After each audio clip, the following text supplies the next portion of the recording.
Pakikibaka laban sa 10,000 ibang lahi kabanata 5 nagpapatuloy.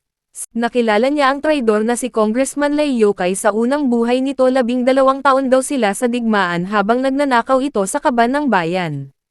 Marami daw itong kausap na businessman ibenta niya dito ang mga pagkain na supply sana sa mga frontline nung nalaman na ang sekreto nito huli na ang lahat.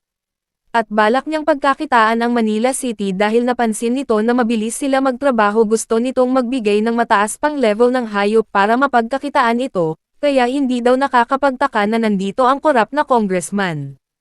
Kailangan daw niya itong maunahan bago pa magkalat ng lagim nagsabi si Nanding na wala siyang balak magrebelde. Umanig naman sa kanya ang mga netizen hindi daw sila tamad bakit daw ito nanutok ng baril malaki daw ang naging sakripisyo nila para sa bansa ang pamilya nila ay nakikipaglaban sa frontline. Kakamatay lang daw ng asawa anak nito ano pa daw ang kailangan nilang ay buwis kay congressman na paorong ang buntot ni congressman. Natulala ito dahil parang namumukaan niya ang ating bida. Ito daw ang duwag ng Manila City sinanding hindi na daw ito sumusunod sa batas pwede niya na itong patayin. Wala daw pakialam si Nanding kay congressman kapag ginalaw daw siya at nasaktan babagal ang gawa ng Manila City. Nagulat tuloy si Mayor at congressman hindi nila akalain na si Nanding ang malupit na taga-katay ng nagbagong hayop.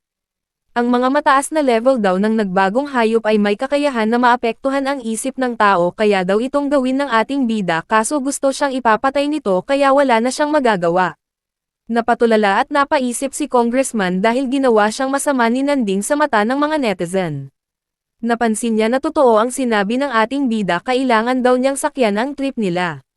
Maganda raw ito para kay congressman sabay na pangiti. Pagbibigyan niya daw mabuhay si Nanding bukas ay magpapadala siya ng 5,000 na level 4 na hayop sa trial grounds ng Manila City kapag natapos daw nito ng 1 linggo ang trabaho kakalimutan niya ang lahat ng nangyari sa kanila. Pero kapag hindi daw nagawa ng ating bida ang trabaho magbabayad daw ito ng mahal at sabay umalis na si congressman. Natatakot ang mga netizen para sa kalagayan ng ating bida gusto daw nila itong tulungan sinagot sila ni Nanding na kayang-kaya niya ito basic lang daw ito sa kanya. Iniisip niya na malakas daw ito sa lahat ng mga level 4 na nagbagong hayop malakas ang depensa nito at panggulo ng isip. Mamahalin daw ang mga materialis na makukuha dito kaya sabik si congressman na kumita ng malaki at makakatulong ito sa Azura talent ni Nanding. Ang una munang gagawin ng ating bida ay ubusin ang lahat ng nagbagong hayop na galing kay congressman para mapalakas nito ang kanyang talento pagkatapos sa kanya babanatan si congressman Lai Yokai. Kinabukasan, na-deliver na ang 5,000 level 4 na nagbagong hayop, kailangan daw ay check ito ng mga taga Maynila City branch. Binasa ni matabang contractor ang military order kailangan daw matapos ni Nanding ang 5,000 na nagbagong hayop, sa loob ng 1 linggo dahil kung hindi kakasuhan siya ni Congressman Lai Yokai. Nang panggugulo, pagsuwi sa utos ng pamahalaan at pagsapak nito sa isang opisyal. Ang magiging kaparusahan ay firing squad kagaya kay Jose Rizal Binaril. Nagulat yung ibang netizen hindi sila makapaniwala sa bigat ng parusa sa ating bida. Wala na daw itong magagawa dahil pumayag ito sa kagustuhan ni congressman at natatakot na daw siguro si Nanding dahil hindi niya kaya ang trabaho. Kapag dumating na daw ang oras si matabang contractor ang tatapos sa ating bida dahil nabigo ito sa kanyang tungkulan. Papahirapan niya muna ang ating bida bago niya ito tapusin. At kinuha naman ni Nanding ang sulat sa kanya. Pagkatapos ay pinagsabihan niya si Taba na masyadong maingay para sa isang aso. Nagalit tuloy yung bodyguard nito sabay nagsalita si matabang contractor na wag nang magalit sa taong malapit ng mamatay. Nagkaroon ng meritisan kailangan daw nilang magmaskara dahil mabaho sa loob at sinabihan nila na mag-iingat daw ang ating bida. Papasok na si Nanding sa trial grounds habang pinagmeritisan ng dalawa sa likod kung kaya daw ito ng ating bida baka isa itong pisik master. Sinabi ni matabang contractor na hindi daw dahil na masama tungkol kay contractor. Samantala sa loob ng trial grounds ang ating bida nakatayo habang pinagmamasdan ng mga level 4 na nagbagong hayop. Nararamdaman niya ang enerhiya nila hindi daw ito maganda. Gumawa sila ng isang malaking ilusyon ng bungo na dugo. Bamuka ito sabay kakainin ang ating bida. Nagulat si Nanding dahil naging isa itong skeleton muntikan na siyang madalin ito. Nagulat siya ng husto, at tinusok sa ulo ang nagbagong hayop. Tumalon siya sabay, tinuluyan ng wakasan ang buhay ng nagbagong hayop. Hanggat hindi daw siya nakokontrol ng mental attack, madali lang tapusin ang kalaban. Kailangan niya rin ang enerhiya ng mental para mabuksan ang talento ng Azura. Kailangan daw galingan ng mga nagbagong hayop ang performance nila. Nagulat si Nanding sa nakita niya. Lumakas ang aura ng mental attack sa kanya ng mga nagbagong hayop. Pumapasok na ito sa buong katawan ng ating bida. Naalala niya ang kanyang tatay na nasawi sa digmaan laban sa 10,000 ibang lahi.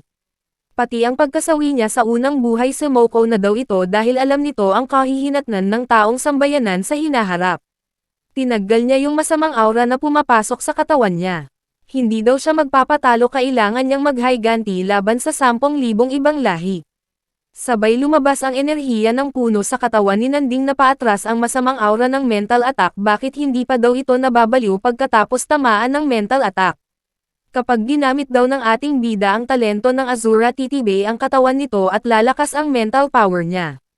Ang masamang aura daw ang magpapalakas sa talento ng Azura. Tuluyan ng ginamit ni Nanding ang kapangyarihan ng Azura, hinigop nito ang masamang aura ng mental attack. Sumanib ito sa katawan ng ating bida, sabay umitim ang mata nito. Napa-aray kopo na lang siya dahil sa sobrang sakit na tinanggap niya lahat kahit alam niyang masakit. Sa bahay ni Congressman nakikipag-usap sa mga customer niya, minamadali nila siya. Sinabihan siya ng asawa niya masyadong tutok si Congressman sa trabaho, kahit katapusan na ng mundo dapat magpahinga rin ito paminsan-minsan. Sumagot si Congressman na malaki ang kailangan ng mga customer niya na materialis at kailangan din niyang magbigay sa frontline, kailangan niya ng malaking halaga ng pera. Ang kanyang bata na si matabang contractor ay masyadong gaaman, mataas maningil ng bayad, kailangan din niyang mag-ingat dahil may nag-imbestiga sa kanya tungkol sa maanomalyang bentahan ng materialis. Masakit daw sa ulo, sabay inubos niya yung isang basong Alfonso. Nagagalit na siya dahil wala siyang mahanap na magandang lugar kung saan magagawa ang materialis ng matataas na level ng nagbagong hayop, sabay may tumawag sa kanya. Sinagot niya ito tungkol daw sa pinapatrabaho sa Manila City. Tinanong muna ni Congressman Lei Yokai kung pinatay na nila si Nanding. Sumagot ito na tapos daw ng ating bida ang trabaho sa loob lang ng 4 na araw. At dito nagtatapos ang Kabanata 5. Maraming salamat po sa panunood niyo. Mag-subscribe para laging updated sa buhay ni Nanding.